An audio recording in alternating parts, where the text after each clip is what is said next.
someone who was already gone and all the reasons that that made her more special and everything. Before that time, would we have thought of her in the same way and seen the same things maybe that we do now? Because I wonder if, you know, she was more topical and more present and kind of... before her passing, death, I mean, the way one would have thought of her. Now, we think of her almost religiously. I mean, it's just so interesting. But that changes things, you know. Whether it's like same with Jack Kennedy, President Kennedy. I mean, it's like the shock of somebody no longer with us, and suddenly we kind of look at them in a fresh way, differently. Personally, my interest in making the film, I was fascinated by how the whole world seemed so involved with Marilyn. Personally, I was never particularly a great fan, but I was very, very struck by how everybody else in the world seemed to be. And so that was really what sort of drove me forward, and particularly I wanted to know her early years, you know, what formed her. And almost all the stills you see, in fact, all the stills you see of her early life came out of a shoebox that was in a cupboard of the Bolander, the couple that were her foster parents till the age of 8.5. They were not unknown people. They'd been interviewed before, but no one had ever bothered to ask, do you have any photographs of Marilyn? And that's what I, of course, did, and they brought us a shoebox filled with incredible photographs of Norma Jean and her mom, and this became a big Life magazine spread when the film came out. Incredible, and some of those, you know, now have become iconic images for me of her as a young child. Well, talking about photographs, it's another thing entirely to think of. Of course, this is one of the most photographed women of her time and everything, but to be so involved, I guess, with, you know, the appearance of those photographs in such an intimate way, making the title of your book so appropriate.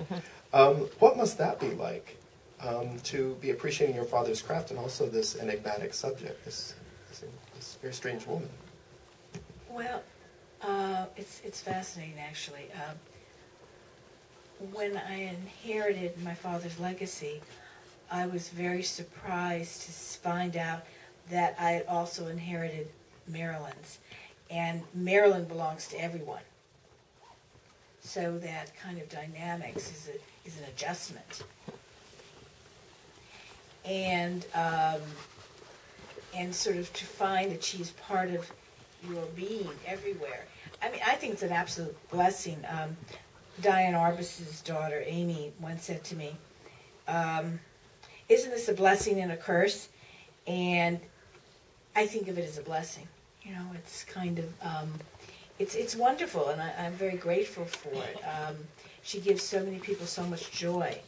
And yes, a great deal of thought and a great deal of wonderment and a great deal of fascination in what is real and what is not real. And I think that's part of the mythology of what I said when I was speaking up there initially, is that we really never know. There's so much, so many puzzles and so many pieces.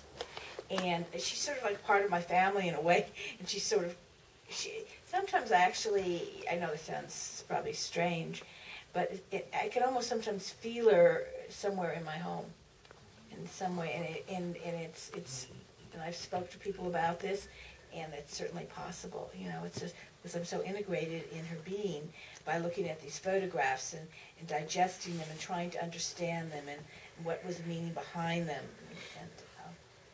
Yeah, and she did crystallize a cliche into something more red-blooded and sort of real, because the story of the girl who goes to Hollywood and all that stuff is just so familiar. We still rehearse that story. But here's someone who sort of made her life, you know, professionally and then personally so available to everyone, so that these magnificent changes, and especially, you know, this New York episode and all the stuff with the Actors Studio and everything, is such a fantastic metamorphosis. But she's no less available at those earlier stages, and you're just reading and reading her. And it made very specific this thing that otherwise was just kind of abstract. She would say that it takes me 5 hours to become Marilyn. That was a quote of hers, and it was sort of a metamorphosis that had happened, and I think it was just, as you said, she was quite open about it, you know. She was right out there, you know. It's like, she didn't cover it up like some of the stars do today, you know. It's just, I think she was very available in that respect. Very accessible. Excuse me. Did your father continue taking photographs of her later, or did they have a estrangement or something? No, he took her to 1954 is when he took pictures of her. So it was from 1946 to 1954, where he took his iconic flying skirt over the subway grate photo, which became the New York Museum of Modern Art's choice of the century. So he actually took that photograph? Yeah, right. It was 60 feet high on the museum wall in '99. It was quite extraordinary. It's actually the whole opening of chapter 1 in my book, where I talk about all of that. And she came on the set, and then she hugged him and said, "Remember, Bernie, everything started with you." So that was about to that point, and then he went on to be a photojournalist and covered the Eichmann trial in Israel, and because he had escaped Nazi Germany, and so he was reclaiming his roots, and we then lived part of the time in Berlin and in California and then in Spain, and I think that basically there was a logistic difference that started to happen, and his interests started to change at a certain point in terms of what he wanted in his world.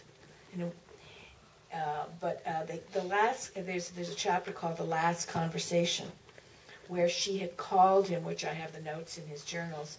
She had called him from London when she was doing The Prince and the Showgirl, when she was shooting it, and she was complaining about Olivier and how difficult it was, and then my father would be telling her, "It's going to be okay.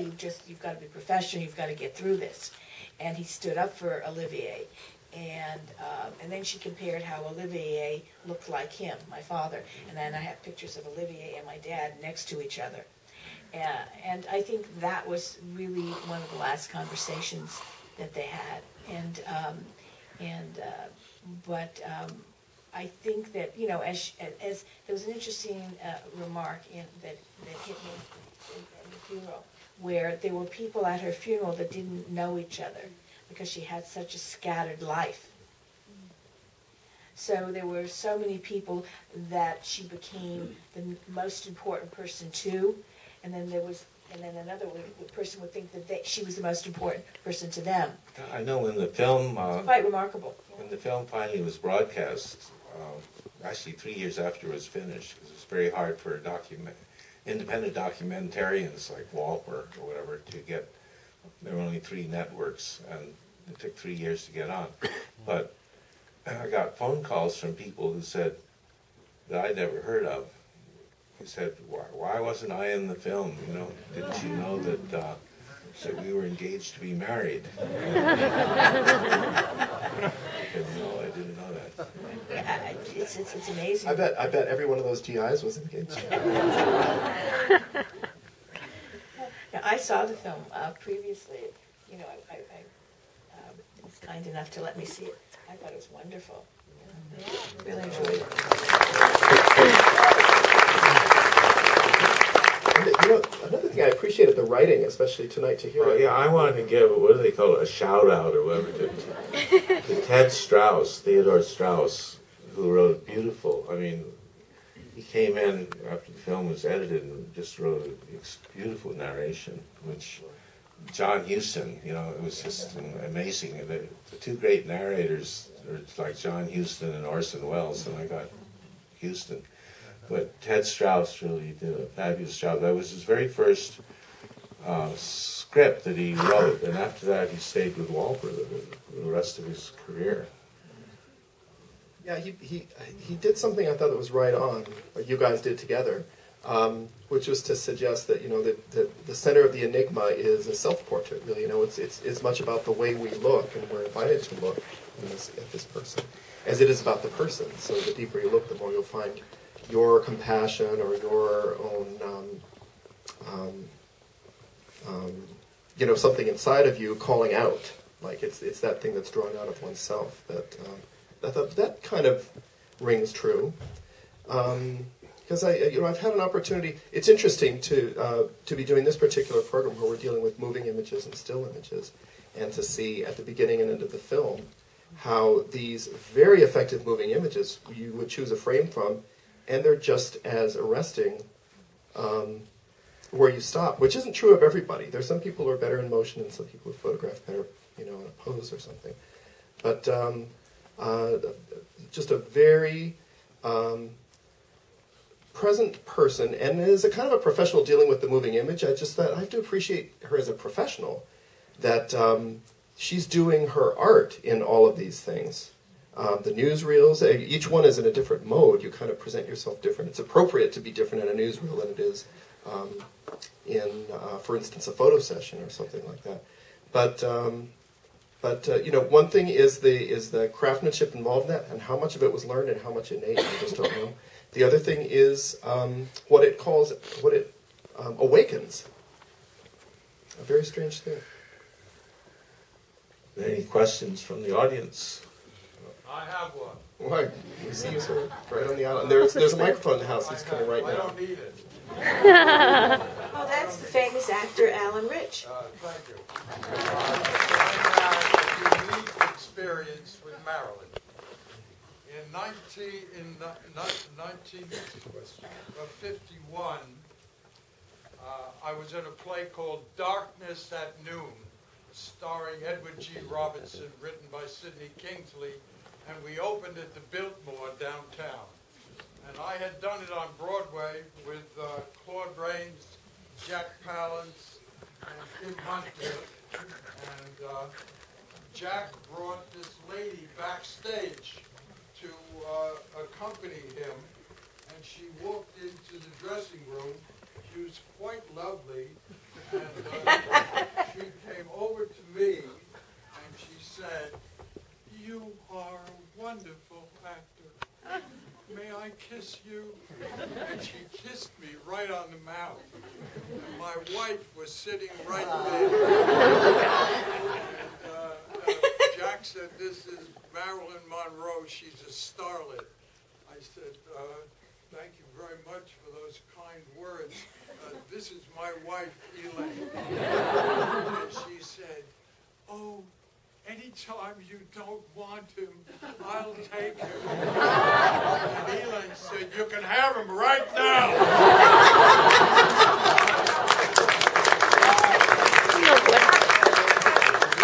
Method, which is in the syllabus at Cal State Northridge, and it's in the book with a photograph of Marilyn at the 21. So thank you for listening. It was a great pleasure for me.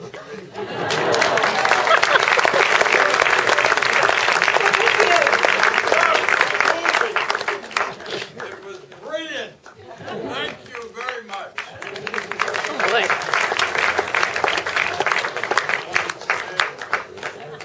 I'm 86 and I'm old. Alan Rich. I have a question. You're right in the center here. Now, there's the microphone. It's on the way.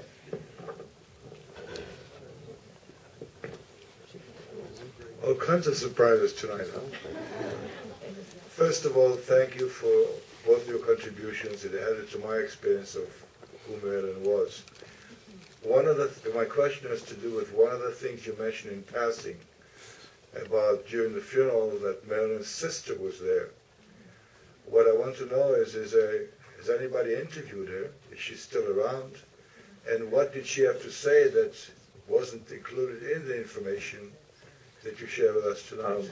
Marilyn had a half-sister, Bernice Miracle, who lived in Florida. What was her name? Bernice Miracle. And they didn't know each other really. I know she was a half sister, but Half sister was from a previous, from her mother's from the previous. first, yeah, from the first I know marriage she where, had called me when I- where in the film, you know, where Gladys Baker's first marriage, she lost her 2 children to the husband, so I was one of the 2 children.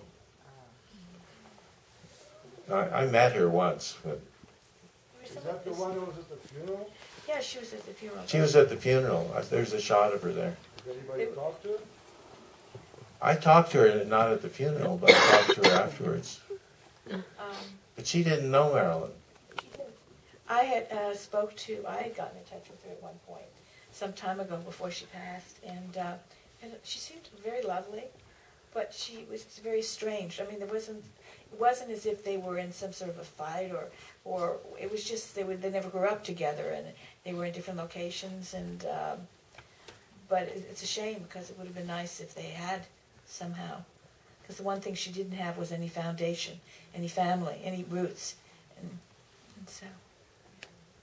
Here in the aisle, is that a question? Here comes that It's one. going to be released commercially, like Harold Channing. Oh, I'm sorry. Harold Channing has a new documentary out. And I'm just wondering, is this going to be released commercially for the public to see, or on PBS or something? It this should film? be shown. The film is actually, I mean, it's sort of pirated. I mean, it's postage stamp size on YouTube. You can see it on the internet, but it's available on DVD. Oh. In fact, I'll say it's available on our website, AmericanFilmFoundation.com.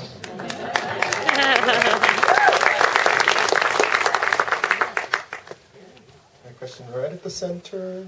Tim, you see? You can probably hear me, can't you? That's Thank Karen you. Black.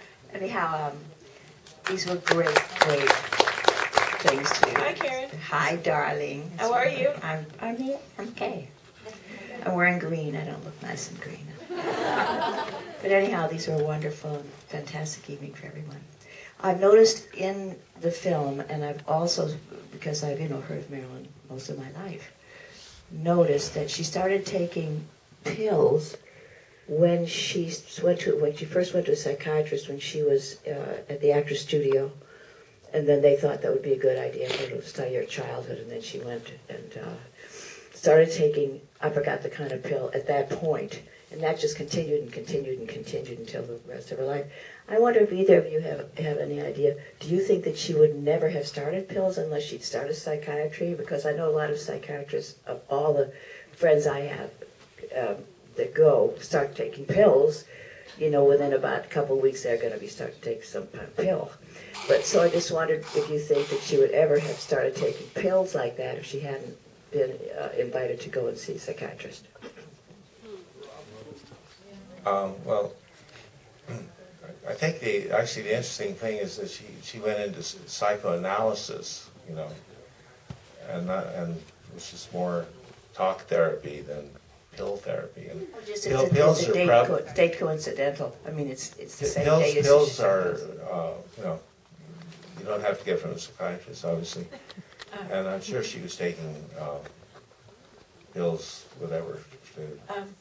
She was taking pills as early as way before 54. From what I understand in my father's journals, and what my father told me, actually the studios were giving it to her just to keep her going, and that's really that's the tragedy in it all. They really got her hooked on a lot of that just because of the demands. And I see. It wasn't just psychiatry, which it might have been later, but initially it was the studios. Very good. I think that happened to Judy Garland, too. Her first husband, Jim Doherty, gave his analysis of what might have happened. That he was being a policeman too. Said that a lot of stress on actors. They have to get up early and wake up, and maybe you need pills to wake up and suddenly be in a comedy or something. And then you have to take sleeping pills because you got to get your sleep. So it becomes a kind of vicious cycle of pep pills and sleeping pills to just modulate your mood and the demands on you. You know, so I think it's understand. very common Right. among a I lot never of people. did that. I mean, I had to get up at 4 in the morning. Well, I just good get for up. you. Actually, it was all documented that when they had to shoot the 7-year itch, again, reshoot it from when they first did it in New York, and they had to reshoot it in Hollywood. You saw the clips of her, the divorce, you know, announcing her divorce publicly to Joe DiMaggio, which was really epic in her life, because she says that he was the love of her life. And apparently, and it happened very quickly and very unconsciously in her mind, from what I understand. And she had to go, after that day of announcing to the press, she had to be on the set within 2 days at Fox and shoot and do this reshoot. And that's when they were really pumping her with a lot of pills, and that was when my father was on the set with her at the time, and he was comforting her at that point when they were on the Hollywood Fox set. And she was like, there was constant mood swings. And there's a series of photographs in my book that show the mood swings that she was going under during that last week. And again, it was the studio. On the side, I see a question about halfway up.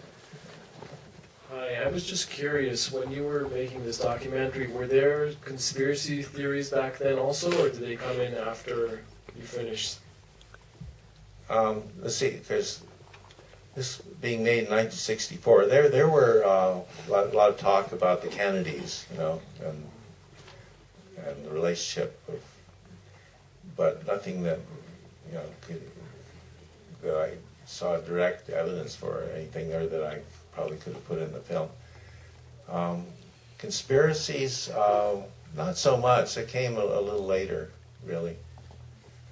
I think the conspiracies, a lot of them came around when people wanted to reinvent her history and were trying to capitalize on her death. And a lot of the documentaries, and if you look at the time frames, and the books that were written about that period of her death, or what they thought it was way after the fact. And that's always interesting, because time allows you to reinvent, and you forget what really might have happened and what the truth is. And they did, and many capitalized on it. But in my research, which is